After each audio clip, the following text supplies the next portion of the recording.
এই যে দীপক বাবু, হ্যাঁ, কেমন আছেন আপনি? আমি ঠিক আছি। নিজের স্ত্রীর সঙ্গে দেখা করতে এসেছেন? না স্যার, আপনার সাথে কিছু কথা ছিল। বলো কি হয়েছে। আমার স্ত্রীকে অনেকদিন ধরে আপনি কিন্তু বিরক্ত করছেন। হ্যাঁ, এগুলো কি ঠিক? তোমার স্ত্রী আমাকে পছন্দ করে, এই কথাটা জেনে নাও। মিথ্যে কথা বলবেন না স্যার, মনে রাখবেন লাস্ট এবং ফাইনাল ওয়ার্নিং দিয়ে যাচ্ছি আপনাকে। এক্সকিউজ মি ম্যাম, আপনাকে বস ডাকছে। ঠিক আছে, আসছি।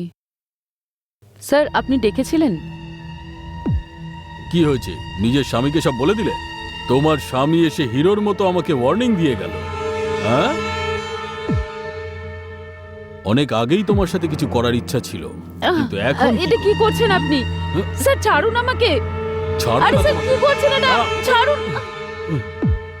Stop stop. হাই রাজেশ। আরে তুমি এখানে রাস্তার উপরে কি করছো দাঁড়িয়ে? না না, আমি তো রাস্তায় দাঁড়িয়ে নেই। তুমি রাস্তা থেকে আসবে জেনে আমি গাড়ি থেকে বেরিয়ে তোমার জন্য অপেক্ষা করছি এখানে দাঁড়িয়ে। ওকে ওকে, বলো কি ব্যাপার? বাড়িতে একদম মন বসছে না আমার। এইটুকু ব্যাপার শুধু? আর কোনো ফিলিংস নেই তো আমার প্রতি? আর একটা ফিলিংও আছে, ওটা আমি তোমায় বলতে পারবো না। ঠিক আছে, বসে পড়ো বাইকে। হ্যালো বাবা, কি হয়েছে বল? আমাদের অফিসের একটা মেয়েকে আমি রেপ করেছি, আরও সুসাইড করে নিয়েছে। এখন পুলিশ আমাকে খুঁজছে। তুমি যে কোনো প্রকারে হোম মিনিস্টারের সঙ্গে কথা বলে আমাকে বাঁচাও না বাবা, প্লিজ বাবা।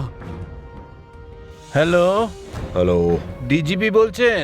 বলছি। আমি হোম মিনিস্টার কথা বলছি। দীপক নামের একটা ছেলেকে অ্যারেস্ট করতে যাচ্ছেন আপনারা? ও জেল থেকে পালিয়ে গেছে, তাই না? ওই না তো স্যার।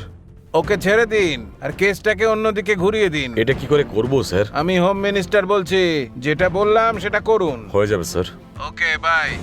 দেখো, আমাকে মেরে ফেলার জন্য তুমি আর তোমার বাবা গুন্ডা পাঠিয়েছিলে। আমি একটা অসহায় মেয়ের প্রাণ বাঁচিয়েছি। আমার আর অন্য কোনো প্ল্যান ছিল না। যদি ওই গুন্ডাগুলো তোমার বোনের ক্ষতি করতো তাহলে তোমার ফ্যামিলির নাম খারাপ হতো না? এমনিতেও মনে হচ্ছে তোমার কোনো সম্মান নেই। তোমার অফিসে কাজ করা প্রিয়া নামের একটা মেয়েকে তুমি রেপ করেছিলে। অপমান সহ্য করতে না পেরে ও আত্মহত্যা করে নিয়েছিল। এই খবরটাও আমি জানি। তোমার বোনের যখন এরকম ফ্যামিলি ব্যাকগ্রাউন্ড, তখন না ওকে কেউ ভালোবাসবে, না ওকে কেউ বিয়ে করবে। তুমিও কিন্তু এই কেসটাতে ফাঁসবে। তুমি আর তোমার বাবা বেকার বেকার হাওয়াতে কেন উঠছো বলো তো? দীপক,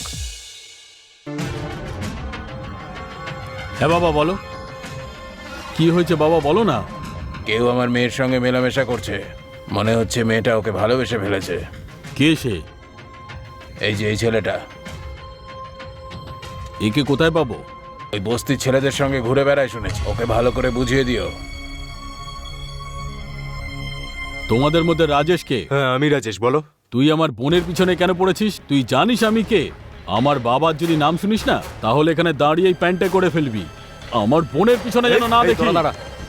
এটা আমার পার্সোনাল ম্যাটার।